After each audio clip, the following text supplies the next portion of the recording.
winner of the National Radio Hall of Fame Award, Michael Savage.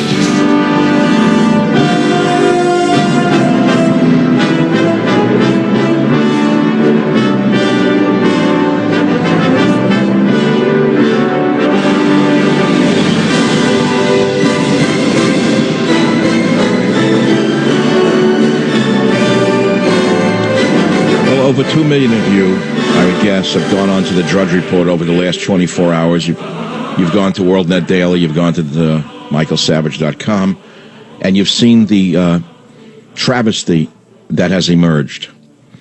You have seen that the WikiLeaks dump of emails from the Clinton camp have produced several revelations.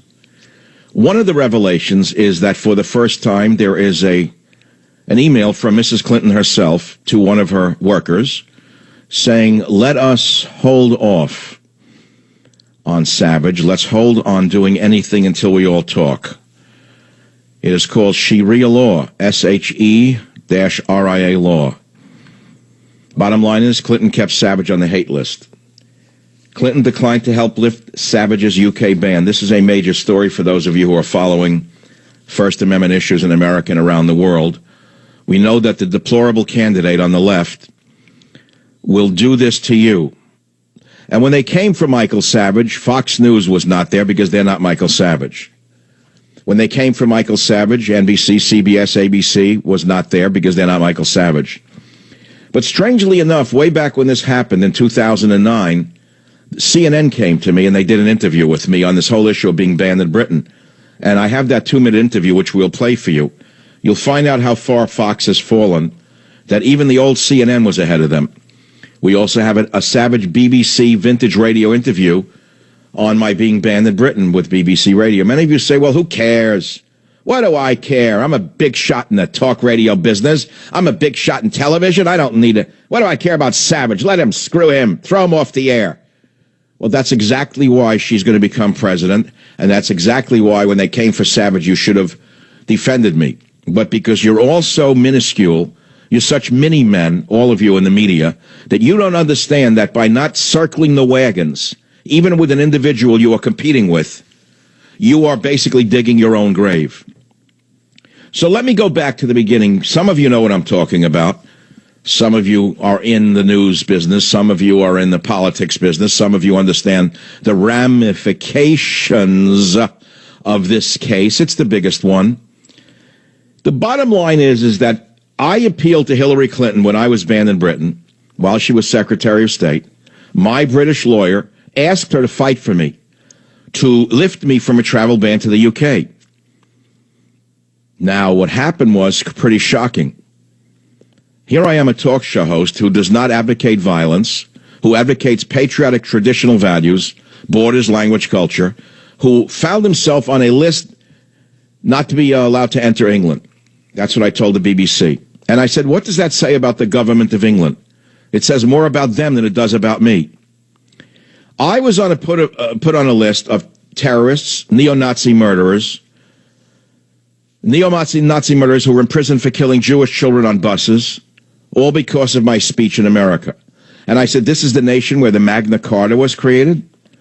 And so what I did was I appealed to Mrs. Clinton. I had my lawyers in England wrote her a very lengthy letter, which she received, and she refused to help me.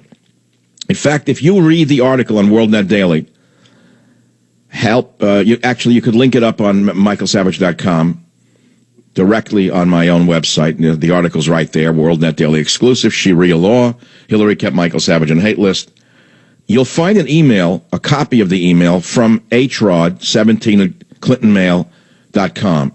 This is through WikiLeaks. Do you have any idea what I'm saying to you?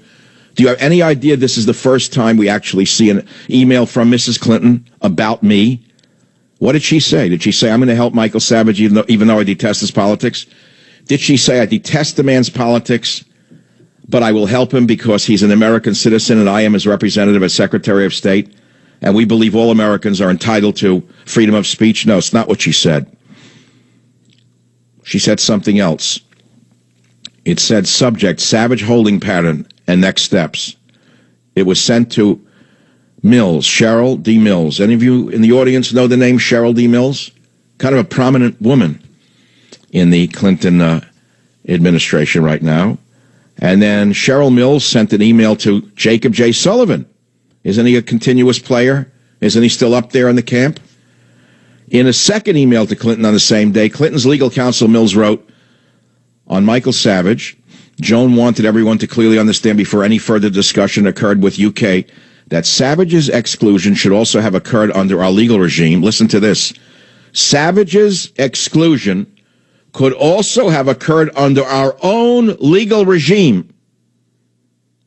So to the extent we want to suggest to UK that his exclusion on free speech grounds is inappropriate or anything of that, that we should understand we may appear slightly hypocritical given our legal regime and actions. Do you know what that means? Can anyone raise their hand in the audience who's not interested in who Trump nudged in 1402? Who Trump nudged on the Nina de Pinta and the Santa Maria while Columbus was discovering America? That's something that you leave to Fox News. You leave that to Blondie. Let Snow White cover the touching. That's what she's good for. Let the other little stooges at Fox News, let the puppets at Fox News cover the touching. Because this is more touching. This touches our First Amendment. And it occurs in writing from Hillary Clinton, from Mills, from Jacob Sullivan, where they say the UK ban against Savage could happen in the U.S. on the same grounds, according to the woman who likely will be White House counsel should Clinton be elected. Meaning, don't help me today because you're all such big shots in the media. You know what's amazing? This story was on the Drudge Report since yesterday. It's a blockbuster. It's actually the first story where Mrs. Clinton's email is actually seen through WikiLeaks. I don't see her name in any other emails. Do you know that not one television show will book me for this story? To show you how fascistic this government has controlled, this fascistic government has now taken control of the entire media. Every last one of them is now controlled by this Democrat machine.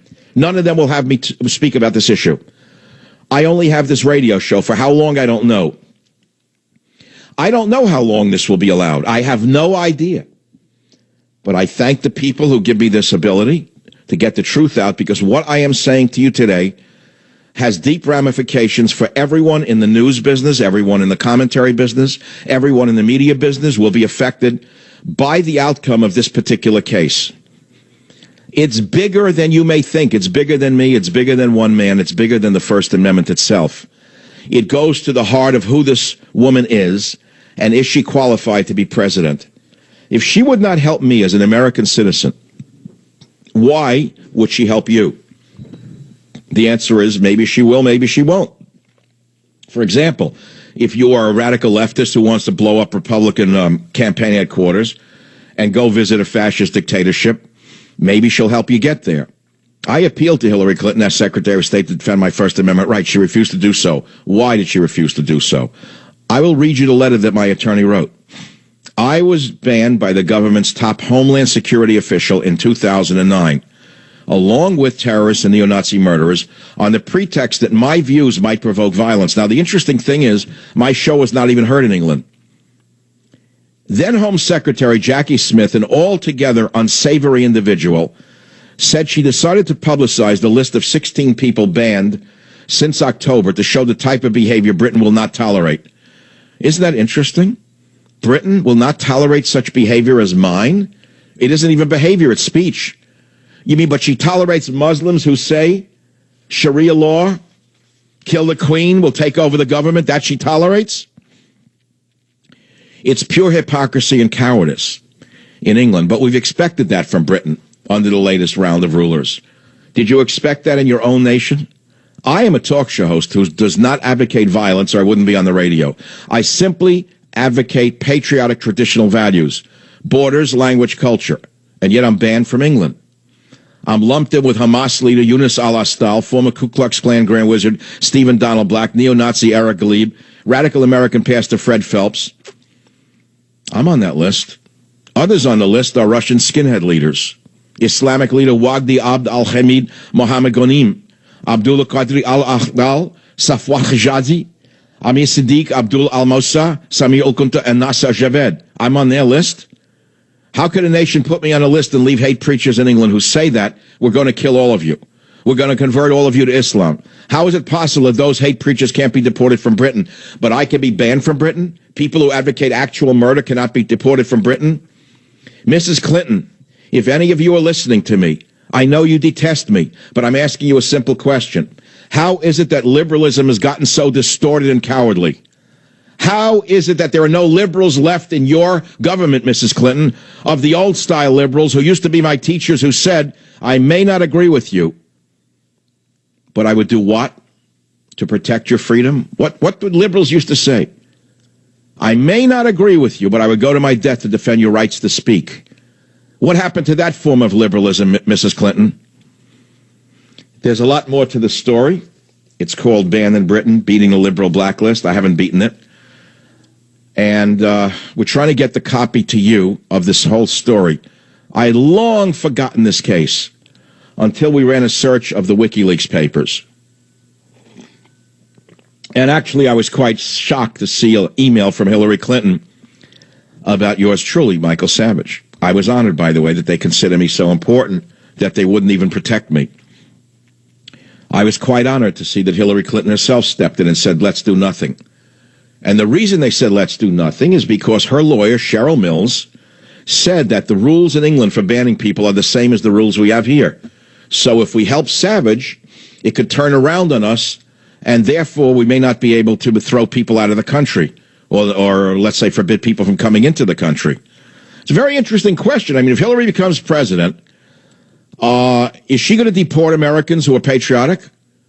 Will she use this now to deport people from America who she doesn't agree with?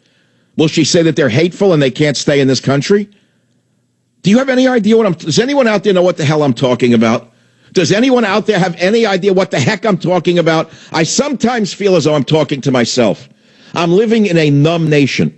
It's no longer the savage nation. It's the numbed nation. It's the drugged nation. It's like asleep. Unless you say Democrat, Republican, unless you say Trump, they don't respond. They're like dead lab rats. And the only electricity that'll run through them is the word Trump.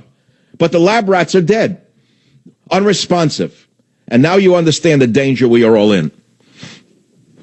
This whole world that you are enjoying right now, this world of freedom of speech, freedom of the press, freedom of the internet, is dissolving in front of your eyes. The snake in the White House, the demon in the White House, Barry Obama, last week transferred the control of the internet to Europe. Did you know that? And nothing happened. There wasn't a peep from one of the fake Republican two-faced phonies in the Congress. He just turned it over to Europe. My friends, there's so much at stake today that we're going to talk about freedom of speech today. Do you have any idea what the sewer and how deep the sewer is? Do you know how deep the sewer pipe is that runs right into the Democrat machine? Do you know how deep the sewer is dug and what they will do to destroy your freedoms? I have for you a few things that you got to know about. One is you want to read this for yourself. That I know. What you want to read is not only the article on Sharia law, Clinton kept Savage on a hate list. It's on the top of michaelsavage.com. It's on WND. But in a few moments, we're going to post a copy of the original book that was published on this issue back in 2009. And I self-published this book. Of all my books, I had to self-publish this. Hardcover, 175 pages. It has all the letters back and forth, including, shockingly, Hillary Clinton's letter, which has never been seen before. Savage calls on Hillary, my letter to the Secretary of State. I'll summarize it for you in a few minutes. And I believe she never answered me. I don't think I received an answer from her. I have the original letter I wrote to Mrs. Clinton. I will read it again today in my last appeal before the election for Hillary Clinton to show all American people they have nothing to fear from her. I am appealing to Hillary Clinton to show America and the world that she is not as deplorable as everyone fears. She is not as dictatorial as everyone fears. She's not as nuts as everyone fears. That, in fact, if she becomes president, which probably is more than 50-50 right now, if she becomes president, she will defend Americans on both sides of the aisle. She will not provoke a civil war by only talking to one side of the American electorate. There's another 50% of us who are not going to go away quietly into the night. Forget about me. There are millions of us. Millions of us. And remember this, all of those of you who are listening to me for the first time. This country is more divided today than it has ever been in my entire lifetime. It's divided because of the divider-in-chief, Barry Obama, who has used race and class warfare to divide America. America was coming together. America was healing. And this community organizer came along and divided us, turned black against white, white against black, gay against straight, straight against gay. He has turned everybody against everybody, young against old, the haves and the have-nots. And he walks around like he's Mr. Uniter. He has divided the nation. He has caused the schizophrenia. And let me give you the quotient I came up with. It's 50-50. 50 for her, 50 for Trump, right? Well, there's a little difference between the 50% of the populations. You want to hear them? On one side, we have 50% of the population who was for Hillary Clinton. Of that 50%, 80% or more pay no taxes. Of the 50% who support Trump, 80% pay all of the taxes. That's my quotient. You didn't hear it on CNN. You didn't read it in the New York Times. You heard it from Michael Savage. I'll be back in a minute to follow up on the story, and we are expecting a very big guest today. No, it hasn't been confirmed? Been turned down? We don't know, but we're expecting a huge guest today. I'll be right back. Join the Savage Nation. Call